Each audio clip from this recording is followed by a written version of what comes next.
All right, good afternoon, everybody. We back for another, like I said, just short, quick video. How's everybody doing today? Like I said, it's a another great, beautiful day. After a couple of days of, the storm and a little bit of wind and stuff like that, depending on your area and where you are. Um, but for you guys who don't know me, like I said, my name is Alec Cash. Do a lot of sports writing and just coming to you today just for another quick update about what's going on in the NFL free agency. It's been crazy. So I just want to kind of recap certain moves made by different teams and also, just in different reports and different things that's going to be happening within the next couple of days in free agency and leading to the draft. So as you all know, the real big news that came out yesterday was Odell Beckham leaving the Giants in a trade. Now he's with Cleveland. And what the Cleveland gave up is their first round pick, which is 17th overall for this year. Jabril Peppers, their safety, their second year safety, and then also a third round draft pick. And so they gave that up for Odell Beckham. And to me, I still think that Cleveland won the trade. Because, they didn't get, it's Jabril Peppers, yeah, but a first and a third, like, in Cleveland, they always have always been the team that has good picks and different things like that. So they had 2 third-round picks this year, so they still have one. So they have a first. I don't think they have a first round this year, but I think they probably have either another second round pick and a third. So they're not gonna have a first round pick this year because they just gave it away to the Giants. But like they said, they have done some nice things and adding Odell Beckham with Jarvis Landry. You have your quarterback in Baker Mayfield, and you also have Nick Chubb, who's going to be coming back and being your starting running back.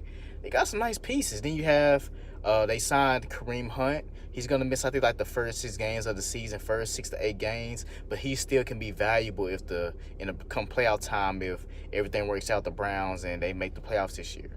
So, like I said, the Browns went from 2 seasons ago being the laughingstock in NFL to now one of the favorites.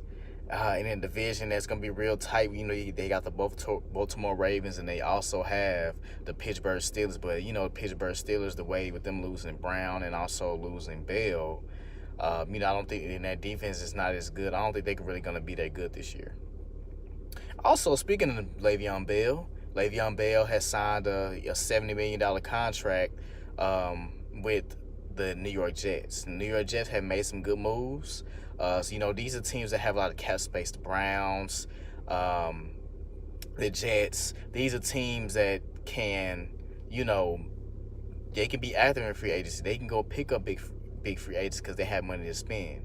And so that's what they have been doing so far. The Raiders, they made some good moves. Like they said, with the trade a couple of days ago with Antonio Brown. They just recently signed a 4-year contract to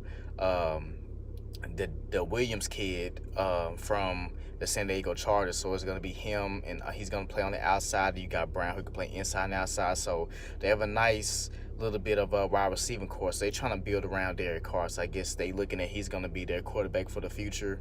After reports of him might getting traded last season, so I guess they're going to stick with him, and they're just building the team around him. They got him a left tackle.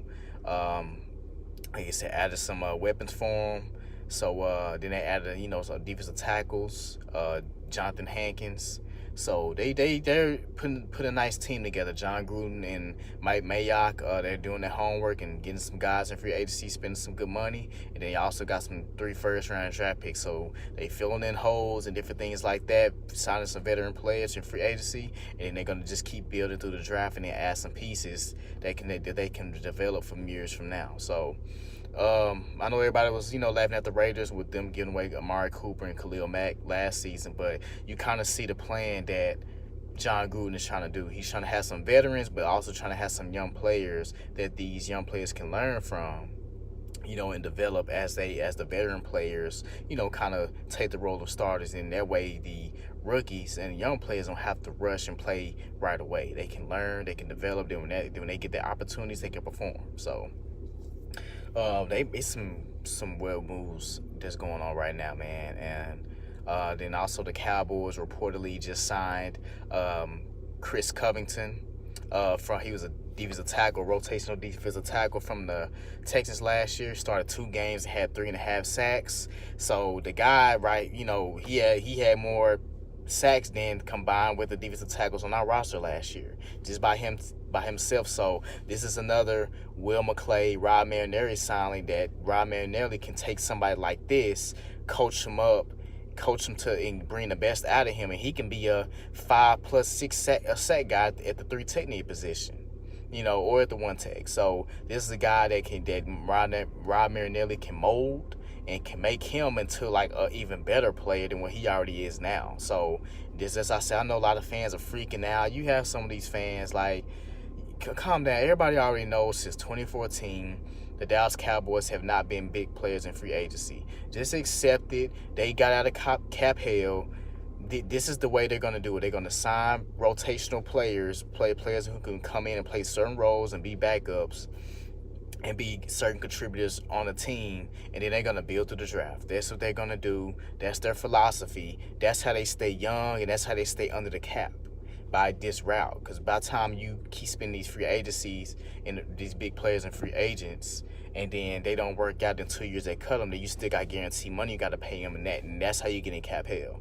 Jerry Jones got us there for years, you know, with signing big free agents, Joey Galloway's and the Roy Williams, Marion Barbers, all these guys, these big contracts, and then they don't work out, and then you can't even sign your own guys, or you can't even really sign your draft picks. So, and it keeps the team in cap hell, so they're staying away from that. They're just signing guys who can play certain roles, and then they're signing their own guys, and then they just keep building through the draft. And then that way those young players stay fresh, they're developing, and then you got a young team, and then you're setting yourself up for the future.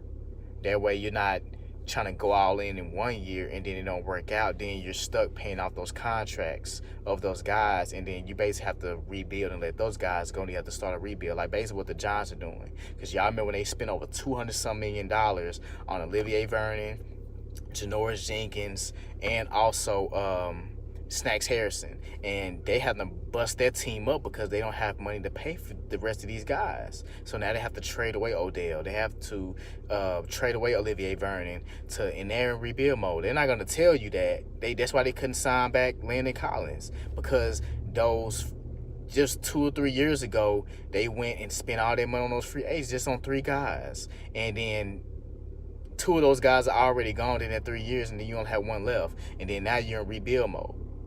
And so now you're having to rely on the draft, and you got to let all your players go to try to start over and rebuild. And the Cowboys don't want to go through that no more, because that sets you back 2 to 3 years and different things like that. Right now, we are still Super Bowl contenders. All the Cowboys are doing is just improving their roster. Yes, they lost Damian Wilson, but you can replace that guy in the draft. Damian Wilson never really made a big impact on the team. They can replace him in the draft with like a 3rd or 4th round pick, or even a 5th round pick, and had that guy, he could play Damian Wilson's spot. Or you can move Joe Thomas over there, who was already on the roster. You could let him be the sound linebacker. There's different ways. And then, like you said, you know, some having to be Lee Collins or Antoine Woods gone next year. You got that guy, Chris Covington. He can come here. He's a little bit more bigger guy, probably even more better than Antoine Woods. So you're not losing anything. And then, you know, then you just keep building through the draft. Then you just let these guys, these first-year, second-year players, you let them be, you know, get in the system and learn from Chris Richard and admit the system, and then they be in the system for another year, and they're going to be even better than they were last year. Jalen Smith's going to come back better. Leighton Vander Esch, he's going to get away when we get more stronger, and he's going to be even more better next year. Same with Xavier Woods, same with Awuzie, same with Byron Jones. All these guys are going to be even much better next year, because now they get to be in the system and learn even more, and take what they learned last year and apply for this year, and then learn more on top of that. So they get even more familiar with the system. So, and then you got on the offense, Amari Cooper's coming back next year. Gallup is going to be better in his second year, because, you know, he get a full offseason with Dak. And then they can be more on page. You still got Ezekiel Elliott. You got Frederick coming back. So your whole team is going to get even better just by maintaining your own guys that you have on the roster now. And then you just build through the draft, and then you're getting even better. Then you got depth. So I like the strategy. Like I said, I'm not one of those fans who's going to just keep getting mad and cussing and talking about, oh, we suck and we never signed a big free agent. Just trust the process, man. We'll be okay.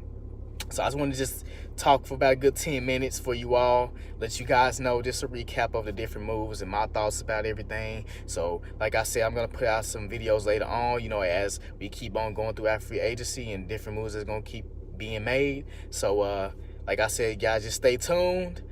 Just follow me on my different social medias on Twitter, Instagram, and also on my blog site. And so I'll see you guys later. Peace.